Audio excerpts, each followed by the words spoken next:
আসসালামু আলাইকুম রহমতুল্লাহ। ওয়ালাইকুম আসসালাম রাহমাতুল্লাহ। দেশের বাড়ি কোথায় তোমার? বরিশাল। আর কি সমস্যা নিয়ে সাক্ষাৎ করছিলে চেম্বারে? আমার দ্রুত বীর্যপাত হতো এবং স্ত্রী সন্তুষ্ট ছিল না। কত সময় লাগতো? প্রথমে 4-5 মিনিটে। তুমি বিয়ের আগে থেকে চিকিৎসা নিচ্ছ? জি, আচ্ছা, এখন চিকিৎসা করার পর কেমন আছো? আলহামদুলিল্লাহ ভালো। কত সময় হয়েছে সর্বোচ্চ? আধা ঘন্টা 40 মিনিট। এতে তোমাদের অভিব্যক্তি কেমন, মন্তব্য কেমন? জি, আলহামদুলিল্লাহ ভালো। তুমি স্ত্রী সন্তুষ্ট? জি। হয়? জি। অসুবিধা হয় না? জি। বিরক্ত, বোরিং? না না।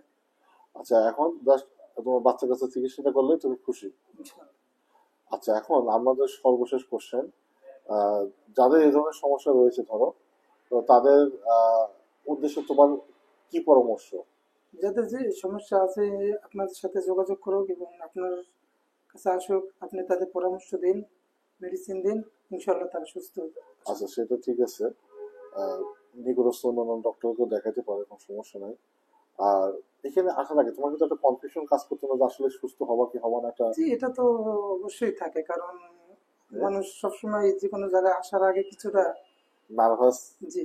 তারপর তারপর আসার পরে যখন তারা খুশি হয় তখন তো আলহামদুলিল্লাহ। ভয় শুক্রিয়া। ভয় কেটে গেছে। জি। যাক, আলহামদুলিল্লাহ। ওকে, আসসালামু আলাইকুম।